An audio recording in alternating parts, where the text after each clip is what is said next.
नमस्कार दोस्तों, धीरज online study में आप लोगों का स्वागत है। दोस्तों, शाम के 5 बजे हैं और समय है करंट अफेयर्स का। सबसे पहले फिर सभी व्यूवर्स को होली की हार्दिक शुभकामनाएं। दोस्तों, फरवरी माह की घटना पर आधारित करंट अफेयर्स के चौथा सेट है। तो आइए वीडियो प्रारंभ करते हैं और आज का पहला प्रश्न है कि हाल ही में विश्व के नंबर 1 टेनिस खिलाड़ी कौन बने हैं। ऑप्शन है Daniil Medvedev, option B Novak Djokovic, option C Rafael Nadal, option D Stefan Kozlov. इनमें से बताइए सही जवाब क्या है। देखिए, सही जवाब है ऑप्शन ए डेनिल मेदवेदेव। देखिए, रूस के टेनिस खिलाड़ी डेनियल मेदवेदेव ने एटीपी रैंकिंग में सर्बियाई खिलाड़ी नोवाक जोकोविच को पीछे छोड़कर शीर्ष स्थान हासिल कर लिया है। ठीक है, जोकोविच के 8,465 अंक हैं, जबकि मेदवेदेव ने 8,615 अंक हासिल कर यह उपलब्धि हासिल की है।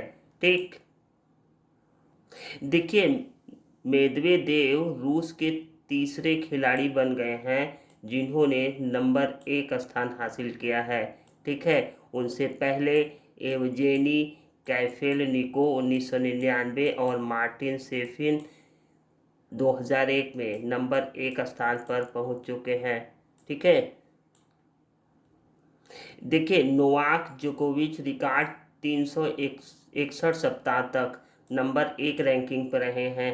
ठीक है, और मेदवेदेव नंबर 1 पर पहुंचने वाले 27वें खिलाड़ी बन गए हैं।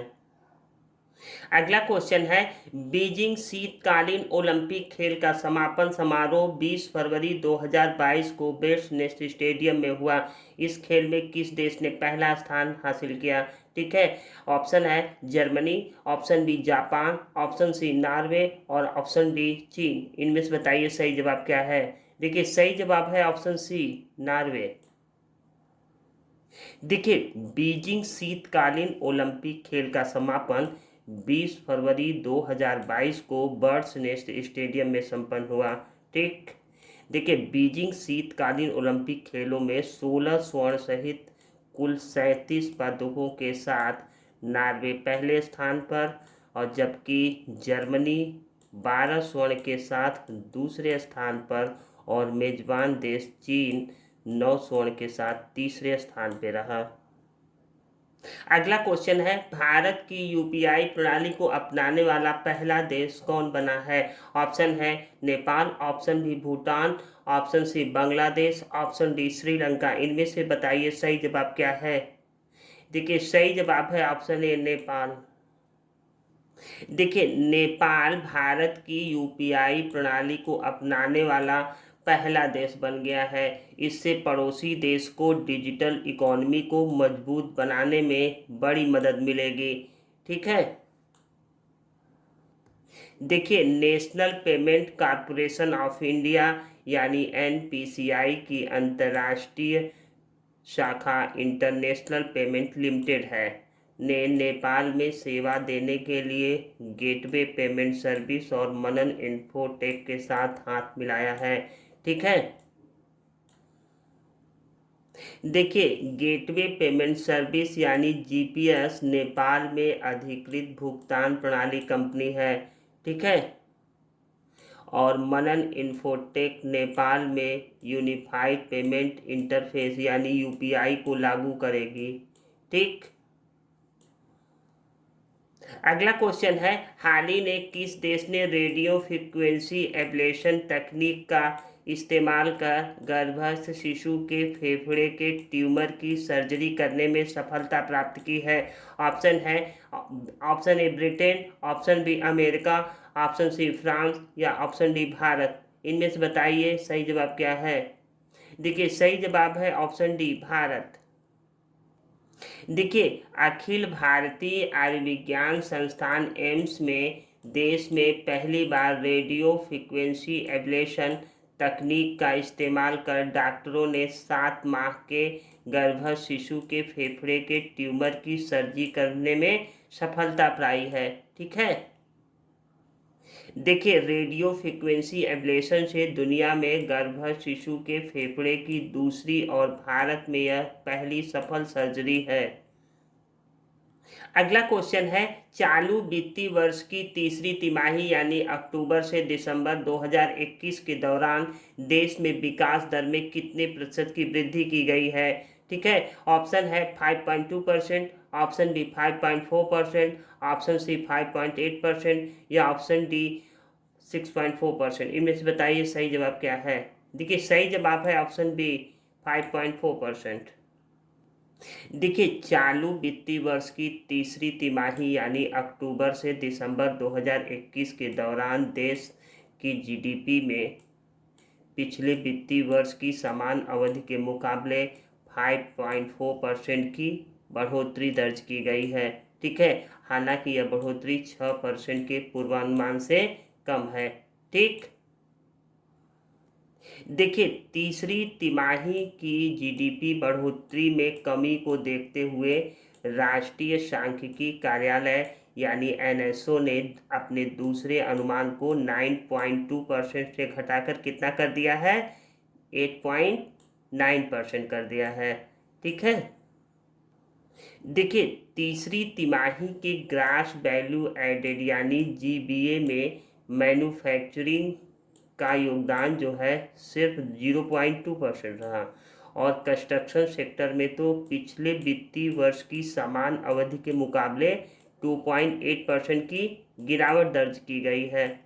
ठीक है, देखिए तीसरी तिमाही में सबसे बढ़िया प्रदर्शन खनन क्षेत्र का रहा और इसमें 8.8% की बढ़ोतरी रही और कृषि और मत्स्य क्षेत्र में 2.6% का इजाफा रहा। अगला क्वेश्चन है, 15 फरवरी 2022 को रुस्तम अकरामोव का 73 वर्ष की उम्र निधन हो गया। उनका संबंध किस देश से था? Option A Uzbekistan, option B Kazakhstan, option C Belarus और ऑप्शन डी यूक्रेन। इनमें से बताइए सही जवाब क्या है। देखिए सही जवाब है ऑप्शन ए उज्बेकिस्तान। देखिए भारतीय फुटबॉल टीम के पूर्व कोच रुस्तम अकरामोव का उज्बेकिस्तान में अपने पैतृक स्थल पर निधन हो गया। वे 73 साल के थे। ठीक है, देखिए अकरामोव के मार्गदर्शन में 1995 में वाइचिंग भूटिया ने अंतर्राष्ट्रीय पदार्पण किया था और अपनी टीम ने सर्वश्रेष्ठ फीफा रैंकिंग हासिल की थी। ठीक, अगला क्वेश्चन है, रियो ओलंपिक टेनिस टूर्नामेंट 2022 का खिताब कार्लोस अलकराज ने जीता। वह किस देश के खिलाड़ी हैं? Option A Spain, option B Japan, option C Croatia, option D Argentina. इनमें से बताइए सही जवाब क्या है। देखिए सही जवाब है ऑप्शन ए स्पेन। देखिए स्पेन के युवा खिलाड़ी कार्लोस अलकराज ने अर्जेंटीना के डिएगो श्वार्ट्जमैन को 6-4, 6-2 से हराकर रियो ओपन टेनिस टूर्नामेंट का खिताब जीत लिया। ठीक है, देखिए वह एटीपी खिताब 500 टूर्नामेंट जीतने वाले सबसे युवा खिलाड़ी बन गए हैं। ठीक, अगला क्वेश्चन है, किस स्थान पर देश का पहला हाई परफॉर्मेंस सेंटर बनाया गया है? ठीक है, option A Sonipat, option B Gurugram, option C Chandigarh या ऑप्शन डी भोपाल। इनमें से बताइए सही जवाब क्या है। देखिए सही जवाब है ऑप्शन ए सोनीपत। देखिए सोनीपत भारतीय खेल प्राधिकरण साई के बहालगढ़ में स्थित राष्ट्रीय उत्कृष्टता केंद्र में देश का पहला हाई परफॉर्मेंस सेंटर बनाया जाएगा और इस सेंटर में देश भर के तीरंदाजों को अंतर्राष्ट्रीय स्तर की सुविधा मिलेगी। ठीक है, देखिए भारतीय खेल प्राधिकरण साई के हाई परफॉर्मेंस डायरेक्टर कौन है? संजीवा सिंह है। देखिए अगला क्वेश्चन है, 21 फरवरी 2022 को किस भारतीय महिला क्रिकेट खिलाड़ी ने टेस्ट के सभी प्रारूपों से संन्यास की घोषणा की है? ऑप्शन है झूलन गोस्वामी, ऑप्शन बी मिताली राज, ऑप्शन सी BR वनिता या ऑप्शन डी पूनम यादव। इनमें से बताइए सही जवाब क्या है। देखिए सही जवाब है ऑप्शन सी BR वनिता। देखिए भारतीय महिला क्रिकेट टीम के लिए 2014 से 2016 के बीच 6 वनडे और 16 T20 मैच खेलने वाली बल्लेबाज BR वनिता ने 21 फरवरी 2022 को क्रिकेट के सभी प्रारूपों से संन्यास लेने की घोषणा की। ठीक है, देखिए 31 वर्षीय वनिता ने जनवरी 2014 में श्रीलंका के खिलाफ वनडे मैच में राष्ट्रीय टीम में पदार्पण किया था। ठीक, अगला क्वेश्चन है, वह भारतीय मुक्केबाज जिसने बुल्गारिया के सोफिया में आयोजित 73वें स्टेजा मेमोरियल मुक्केबाजी टूर्नामेंट के अपने पहले मुकाबले में विश्व चैंपियन के रजत पदक विजेता को हराया। Option A Sumit Kundu, option D Narendra Berwal, option C Virender Singh, option D Lakshya Chahar. इनमें से बताइए सही जवाब क्या है। देखिए सही जवाब है ऑप्शन ए सुमित कुंडू। देखिए भारतीय मुक्केबाज सुमित कुंडू ने 75 किलोग्राम वर्ग में बुल्गारिया के सोफिया में 73वें स्टेजा मेमोरियल मुक्केबाजी टूर्नामेंट में अपने पहले मुकाबले में विश्व चैंपियन के रजत पदक विजेता रूस के झामबुलात और बिझामो को हराकर शुरुआत की है। ठीक है, ये रहा आज का अंतिम प्रश्न। ये वीडियो आप लोगों को कैसा लगा? अगर अच्छा लगे तो लाइक शेयर और सब्सक्राइब जरूर कीजिएगा। Thank you for watching.